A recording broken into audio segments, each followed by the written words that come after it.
कितनी खुशी की बात है। मैं 45 साल की उम्र में 2 बच्चियों की माँ बनने वाली हूँ।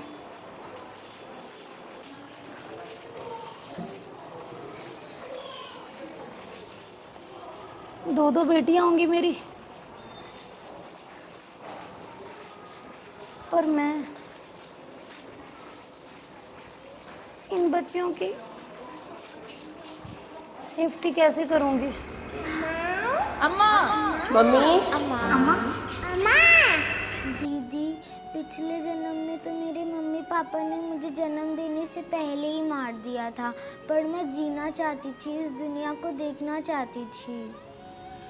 लेकिन दीदी, मैं फिर से जन्म लूंगी और हम दोनों बहनें साथ मिलकर रहेंगे।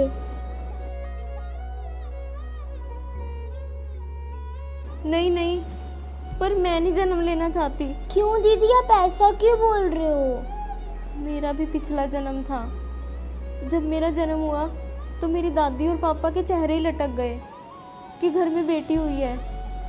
पर लेकिन फिर उसके बाद मेरे भाई का जन्म हुआ तो फिर मुझे भी प्यार मिलने लग गया कि ये तो भाग्यशाली है जो अपने भाई को लेकर आई है।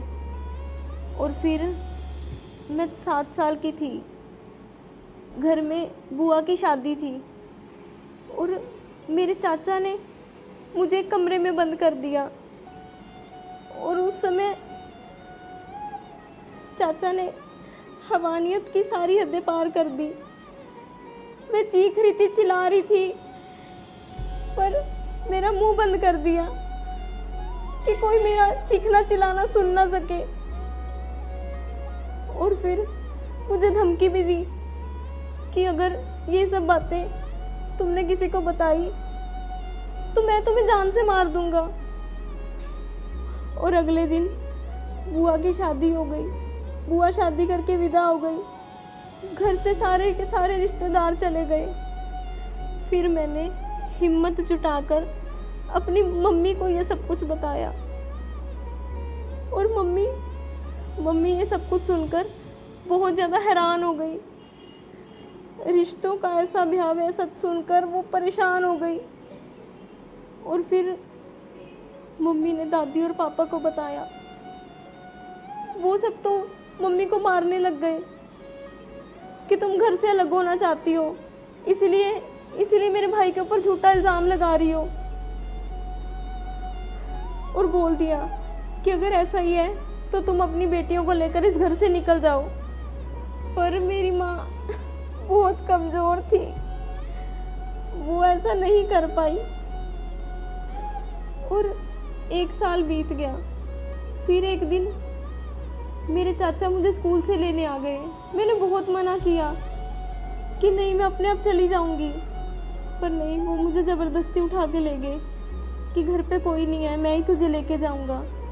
और वहाँ से मुझे एक खंडर में ले गए और फिर वही सब कुछ। और अगले दिन उस खंडर से मेरी लाश मिली।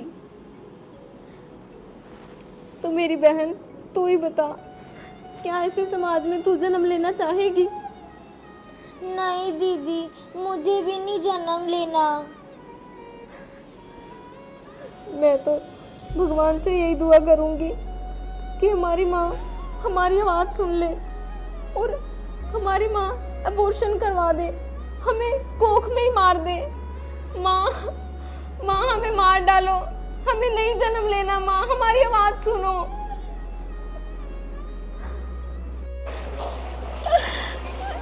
नहीं, मैं इन बच्चियों को जन्म नहीं दे सकती। मैं अभी डॉक्टर से बात करती हूँ।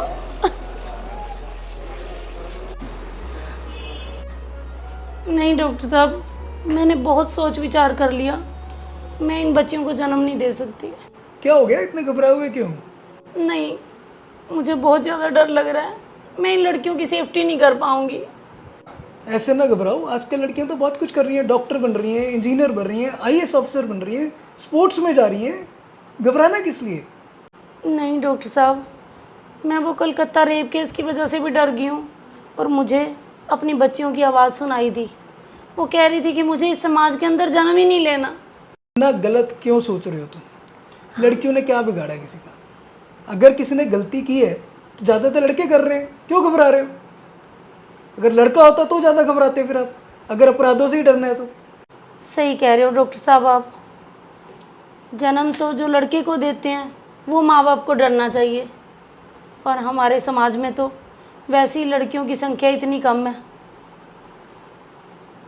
तो सबसे ज़्यादा तो हमारे पंजाब के अंदर ना ज़्यादा लोग चाहते हैं कि लड़के पैदा हों, क्योंकि उनका कहना होता है कि लड़कियां पैदा होंगी तो जो हमारी प्रॉपर्टी है उसका काफ़ी हिस्सा क्या सारी प्रॉपर्टी लड़कियों के पास चली जाएगी। और एक कहावत है कि जितने बेटे उतने लठ, जितने लठ उतना कब्जा। तो पंजाब में तो इस वजह से लड़कियों की संख्या बहुत कम है। और दूसरी बात है कि लड़कियों को पैदा करने वाले माँ बाप ना डरने लग गए हैं कि वो लड़कियों की सेफ्टी कैसे करेंगे। जो अब कलकत्ता रेप केस हुआ है, और ये 2 दिन पहले अब यमुनानगर के भी अंदर 10 साल की बच्ची के साथ बलात्कार की कोशिश की गई है। तो इस सब से तो लड़कियों को जन्म देने वाले माँ बाप और ज़्यादा डर जाएंगे। और तीसरा कारण है लड़कियों के कम होने का कि हर कोई यही चाहता है कि हमारा एक ही बच्चा पैदा हो और वो लड़का हो। चाहे वो लड़का बड़ा होने पर अपनी पत्नी के सामने माँ बाप को जलील करे, चाहे उन्हें वृद्धाश्रम भेज दे, कुछ भी करे, परंतु चाहते यही हैं कि लड़का पैदा हो। बीइंग अ डॉक्टर मैं सिर्फ एक ही मैसेज कन्वे करना चाहूँगा, लड़का लड़की पहले पता करना। और जो लोग लड़का लड़की पहले बता रहे हैं ये कानूनी जुर्म है। लड़का और लड़की दोनों एक ही बराबर हैं, दोनों बहुत नाम कमा सकते हैं, तो इस गलत काम से दूर ही रहें तो बढ़िया है। तो दोस्तों इस स्टोरी का ना किसी की लाइफ के साथ कोई लेना देना नहीं है, ये एक काल्पनिक स्टोरी थी। और इस स्टोरी को बनाने का हमारा एक ही मकसद था कि लड़कियों का पैदा होना मत बंद करो, क्योंकि ये जो रेप केस हो रहे हैं ना उसकी वजह से लड़की को जन्म देने से लोग और ज़्यादा डर गए हैं। और हम डॉक्टर तुली का बहुत बहुत धन्यवाद करना चाहते हैं जिन्होंने अपना कीमती समय दिया लोगों तक ये मैसेज पहुंचाने में। तो स्टोरी अच्छी लगी हो तो इसे शेयर ज़रूर कर देना। और जो नए लोग हमारी स्टोरी देख रहे हैं वो ऐसी ही और स्टोरी देखने के लिए मनचंदा फैमिली व्लॉग, अंजलि मनचंदा और मिस्टर एंड मिसिज़ मनचंदा को फॉलो कर लीजिए। बाय।